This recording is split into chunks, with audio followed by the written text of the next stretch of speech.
নমস্কার বন্ধুরা, সকলে কেমন আছেন? আশা করছি সকলে খুব ভালো আছেন।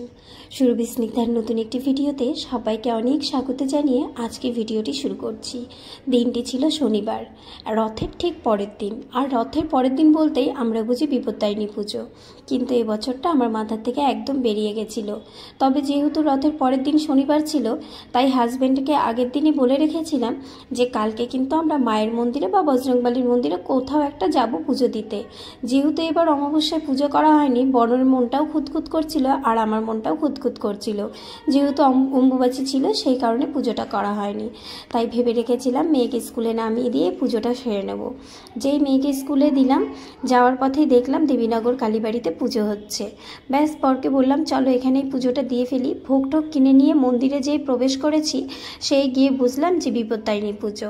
যাই হোক, আমি কিন্তু বিপত্তারিণী পুজো করিনি, আমি মায়ের পুজোই করেছিলাম ঠাকুরমশাইকে বলে। কারণ বিপত্তারিণী পুজোর অনেক নিয়ম। বিয়ের আগে 3 বছর আমি আমার বাড়িতে করেছি, প্রচুর নিয়ম। সেই কারণে কোনো কিছু নিয়ে যাইনি, মানে ফল টল নিয়ে যাইনি, যেরকম 13 রকমের ফল, 13 রকমের ফুল, 13 রকমের মিষ্টি, লুচি, এগুলো করতে হয় সমস্ত কিছু। তারপর হচ্ছে পান সুপারি, তো এগুলো তো কিছুই নিয়ে যাইনি। তার জন্য আমি আর কিন্তু বিপত্তারিণীটা করিনি, আমি এমনি মায়ের পুজোই দিয়েছিলাম, মানে আমরা। আর অনেক দিন পর দুজনে মিলে এই মন্দিরে পুজো দিলাম।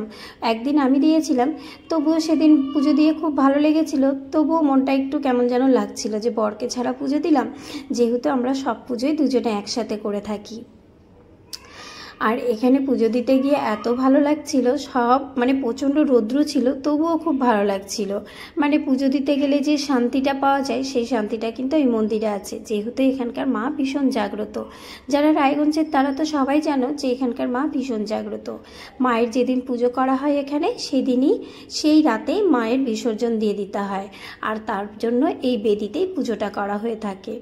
আর এখানে পুজো করতে করতে পুজো শেষ যেই হলো, সেই হচ্ছে কি তোমাদেরকে নিয়ে যাব এখন জগন্নাথের মাসি বাড়ি।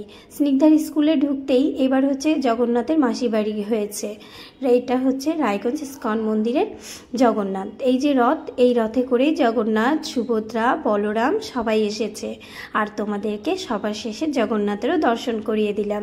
জয় জগন্নাথ। সবাই কমেন্ট করে জানিও কেমন লাগলো।